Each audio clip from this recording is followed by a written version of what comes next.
시청자 여러분 안녕하십니까? BTV 인천 뉴스입니다. 오늘의 주요 뉴스입니다. 동구와 중구가 통합하여 새로운 재물포구가 출범합니다. 역사적인 개항지인 재물포구는 이번 통합으로 그 가치를 더욱더 보존 및 발전시킬 계획입니다. 인천 검단 신도시 개발 사업이 순조롭게 진행 중이며 올해 5단계가 준공될 예정입니다. 전체 개발은 2028년에 마무리됩니다. 2월 인천 주택시장은 매매와 전월세 가격 상승폭이 둔화되었습니다. 연수구는 가장 큰 상승을 보였지만 서구, 계양구, 동구는 하락세를 기록했습니다. 이상 오늘의 주요 뉴스입니다. 행정체제 개편으로 인천 동구와 중구 내륙은 재물포구로 새롭게 출범합니다. 두 지역은 개항의 출발지이자 인천 발전의 중심지 역할을 해온 곳인데요. 58년 만에 다시 하나의 이름으로 재도약을 준비하고 있는 재물포구의 역사를 이정윤 기자가 짚어봅니다. 조선시대 재물포라는 이름으로 불리던 포구. 작은 어촌이었지만 황해와 한강을 잇는 해상교통의 요충지였습니다. 이곳의 역사를 바꾼 건 1883년 항구를 개방하면서부터입니다. 외국인과 무역상들이 몰려들었고 서양 문물이 물밀듯이 들어오기 시작한 겁니다. 1888년 우리나라 최초의 서양식 공원인 자유공원이 생겼고 첫 서양식 호텔인 대불호텔도 문을 열었습니다. 서양인들이 문물이 최초로 들어온다 보니까 결국은 서양인들이 많아져서 국제도시가 됐고 또 처음 보는 것들이 많아졌네 최초 도시가 되는 겁니다. 그러니까 최고 주처가 많았던 도시. 아마 대한민국 역사에서 최고나 최초를 따진다면은 아마 제일 많은 게 인천이라고 할 수가 있어요. 1899년에는 우리나라 최초의 철도인 경인선도 개통했습니다. 재물포부터 노량진까지 33.2km 구간에 철도가 다니기 시작한 겁니다. 인천항에 들어온 물자와 곡물이 수도권으로 빠르게 이동할 수 있게 되면서 재물포는 물류와 교통의 중심지가 됩니다. 미국에서 철도 부설권을 갖고 있다가 결국 일본이 청일전쟁 이후에 부설권을 획득해가지고 철도를 뚫으면서 그 근대 문물이 인천을 거쳐서 서울로 올라가는 게 아주 빠르게 서울로 옮겨가면서 한국 근대화의 관문지, 기항지 역할을 했던 그런 지역이 바로 재물포 지역입니다. 하지만 경인선이 개통한 이후 철도를 경계로 현재의 중구와 동구 지역이 단절되기도 했습니다. 특히 1960년대 급격한 도시 성장으로 행정 수요가 급증하자 1968년 인천에는 구체제가 도입됐습니다. 이때 인천 최초로 중구와 동구, 남구, 북구 등 4개 구가 생겼습니다.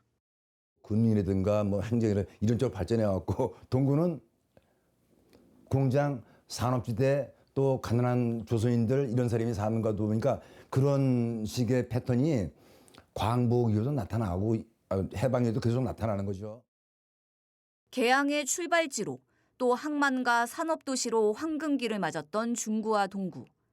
1990년대 이후엔 송도 등 신도시 개발이 본격화되면서 쇠퇴의 길을 걷게 됩니다. 하지만 행정체제 개편을 통해 새로운 변화를 준비하고 있습니다. 동구와 중구 내륙이 58년 만에 다시 합쳐져 재물포구라는 이름으로 출범하는 겁니다. 개항과 산업화의 중심지였던 두 지역이 재도약의 계기를 마련할 수 있을지 관심이 모아지고 있습니다. 근대 초기의 그 개항의 역사 그리고 근대화의 역사를 담지했던 여러 건축물들이나 역사적 기억들이 많은 장소이기 때문에 그런 역사적 정체성을 잘 감안하면서 도시를 다시 문화적으로 재생하는 그런 쪽으로 좀 정책이 세심하게 이렇게 이루어졌으면 좋겠다 이런 생각입니다. BTV 뉴스 이정윤입니다. 인천의 대표 출생 정책인 천원주택이 올해도 높은 관심 속에 신청 접수를 마감했습니다. 700가구 모집에 3,400여 가구가 입주를 신청했는데요. 천원주택 실제 입주자들의 만족도도 높은 것으로 나타났습니다. NIB 원태규 기자입니다. 하루 임대료 1,000원에 내 집을 제공하는 천원주택. 인천의 대표 출생 정책 중 하나입니다. 인천시가 올해도 천원주택 입주자를 모집했는데 700가구 모집에 3,400여 가구가 접수해 4.8대 1의 경쟁률을 기록했습니다. 낮은 임대료가 가장 큰 장점으로 꼽히고 있습니다. 인천시는 올해 이번 전세 임대 700호를 포함해 천원주택 1,000호를 공급할 계획입니다. 우리 청년과 신혼부부들에게 힘이 되는 천원주택을 지난해 1,000호에 이어서 금년도도 1,000호를 공급하게 되었습니다. 인천의 천원주택은 실제 수요자들에게 긍정적인 평가를 받고 있습니다. 인천도시공사가 지난해 입주자를 대상으로 실시한 만족도 조사에선 84.6점을 기록했습니다. 주거 안정 부분에서 높은 점수를 획득했고 출산과 양육 계획에 긍정적인 영향을 미쳤다고도 평가했습니다. 우리 가족들이 주택을 구경하는 날 있잖아요. 얼마나 설레고 행복한 얼굴로 아이들이 그 주택을 막 뛰어다니는 거예요. 그래서 저는 주택을 구경하는 날 정말 인천시는 천원주택 정책이 인천의 총 인구수를 늘리고 지역 경쟁력을 높였다고 분석했습니다. 지난해 12월 기준 인천의 총 인구수는 314만 7,700명, 전년보다 1.2% 증가했습니다. NIB 뉴스 원태규입니다. 기후에너지환경부와 인천시, 서울시와 경기도가 예외적으로 직매립을 허용하기로 하자 시민사회단체가 이를 규탄했습니다. 수도권 매립지 문제 해결 범시민운동본부는 직매립 금지 원칙을 뒤집은 것은 명백한 자원순환 정책에 대한 배신이고 국민과의 약속 파기라고 비판했습니다. 특히 예외적 허용량이 연간 16만 3천 톤으로 이번 결정은 직매립 금지 정책에 사실상 폐기를 선언한 것과 진배 없다고 지적했습니다. 그러면서 기후에너지환경부는 직매립 허용 결정을 즉각 철회하고 정치권도 후속 조치를 마련하는 등 공동 대응에 나서라고 촉구했습니다. 인천시가 중동 상황에 대응하기 위해 비상경제점검회의를 열었습니다. 비상경제점검회의가 개최된 건 지난 12일에 이어 두 번째입니다.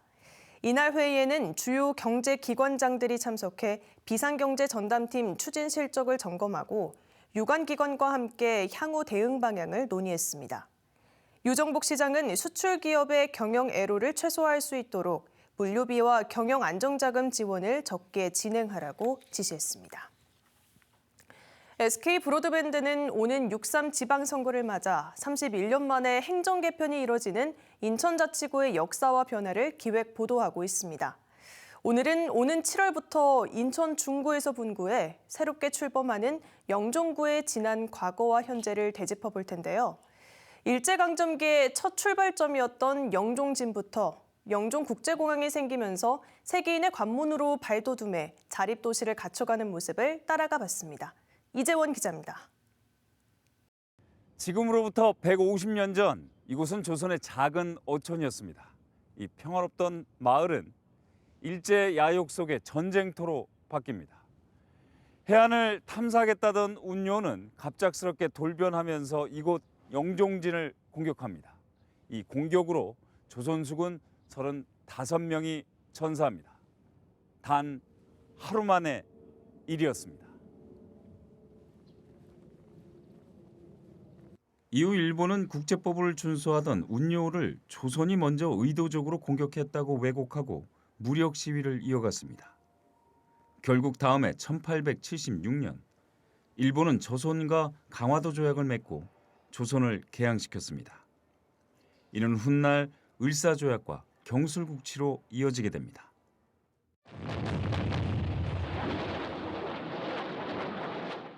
(45년만) 광복의 기쁨도 잠시. 이어진 비극 6.25 전쟁. 초반 열세를 뒤엎은 인천 상륙작전의 숨은 영웅 켈로 부대 활동 근거지는 용류도입니다. 이곳에 사령부를 만들고 팔미도에 등대를 밝히면서 인천 상륙작전을 가능케 했습니다. 사령부가 있던 영종도 을왕동에는 이들을 기리는 추모탑이 조성돼 있습니다. 사실 그 팔미도에 불을 밝히지 못했다면은 인천 상륙 작전을 시도도 못했죠. 보시겠지만 그저 불 밝힘으로 해 가지고 이제 함정이 이제 상륙 작전에 해는 시발점이 된 거죠. 전쟁은 뜻밖의 실향민을 낳았습니다. 특히 황해도와 평안도의 주민들은 휴전선이 그어지자 고향을 눈앞에 두고 더 이상 올라가지 못해 인구가 적었던 영종도 인근에 자리를 잡습니다. 신불도 실향민 2세인 이광만 씨는 어렵지만 실향민끼리 똘똘 뭉쳤던 당시를 회상합니다. 나라에서 이제 사방공사라고 해가지고 나무 심기, 또 간척지 뚝방 막기 이런 걸 하면은 밀가루를 줬어요. 그거 배급받으러 이제 다 나가시는 거지. 그걸로다가 이제 하시면서 바다에는 뭐 가면 뭐 해산물을 많이 잡아올 수 있으니까 그렇게 그걸로 다 사신 거예요. 전쟁의 참상을 뒤로하고 영종도 주민들은 어업과 함께 염전으로 생계를 꾸려갑니다. 4개의 섬이었던 영종도는 썰물 때는 갯벌이 최대 5km까지 형성될 정도로 염전을 하기에는 최적의 장소였기 때문입니다. 1919년 발견된 금광은 영종도에 골드러시를 가져왔습니다. 1930년대에는 영종도 인구가 5천 명일 때 금을 캐기 위해 찾아온 사람이 6천 명에 달했습니다. 1980년대에는 사금 열풍이 불면서 해변 곳곳에서 진풍경을 낳았습니다. 결국 당시에는 투자 대비 수익성이 낮아 사금 열풍은 수그러듭니다. 지금처럼 금값이 비싸면 생산성이 경제성이 맞출 수도 있을지도 모릅니다. 근데 이제 비행장 들어오고 뭐 그래서 아마 허가가 나기는 어렵지 않을까 뭐 그렇게 추측이 됩니다. 을왕리 해수욕장이 육지 사람들에게 알려질 때쯤 수도권 신공항 건설이 확정됩니다. 영종, 용유, 신불, 삼목도 4개의 섬이 거대 간척 사업으로 합쳐지는 순간입니다. 영종도와 용유도 사이에 바다를 가로지르는 거대 방조제가 건설됩니다. 이어 방조제 안 갯벌을 메우고 작은 섬이었던 신불도와 삼목도는 사라집니다. 거대 간척 사업은 희생자를 낳기도 합니다.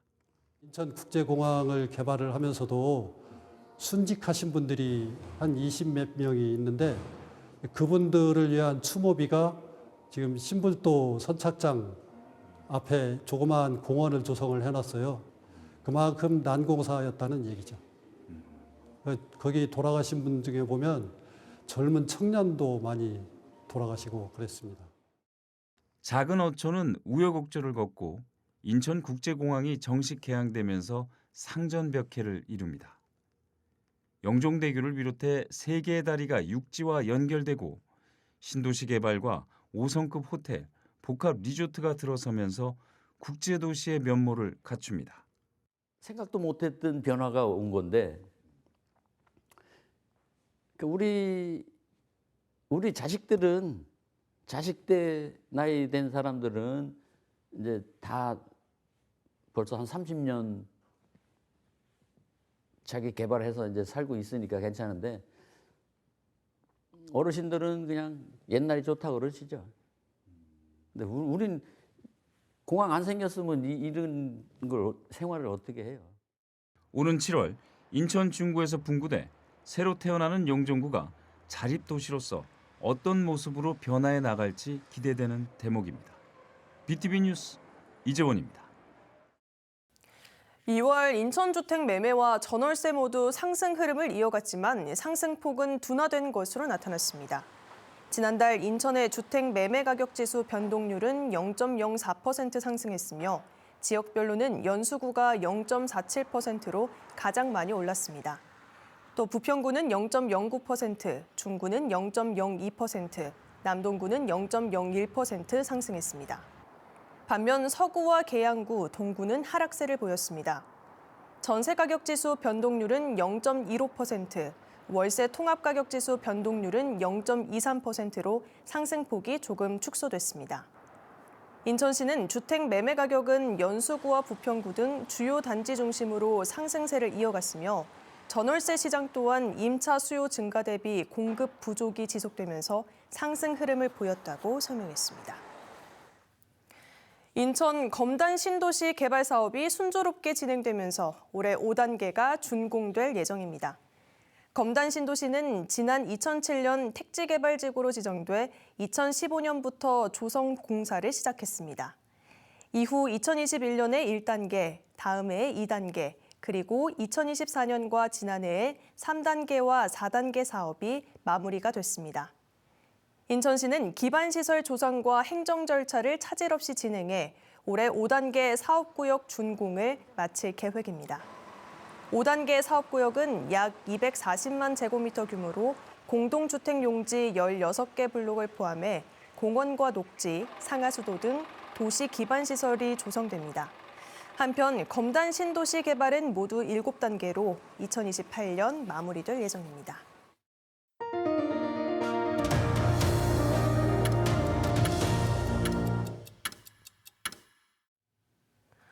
성폭력 사건이 불거진 중증 장애인 거주시설 색동원에 대한 시설 폐쇄 조치가 내려졌습니다.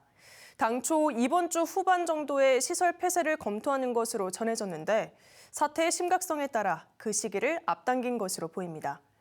아직 시설에 머무는 장애인들은 순차적으로 다른 시설에 보내질 예정입니다. 구혜희 기자가 보도합니다. 거주하는 여성 장애인을 대상으로 성폭력 의혹이 불거진 중증 장애인 거주시설 색동원. 강화군이 해당 시설에 대해 장애인복지법 위반에 따라 시설 폐쇄 행정처분을 내렸습니다.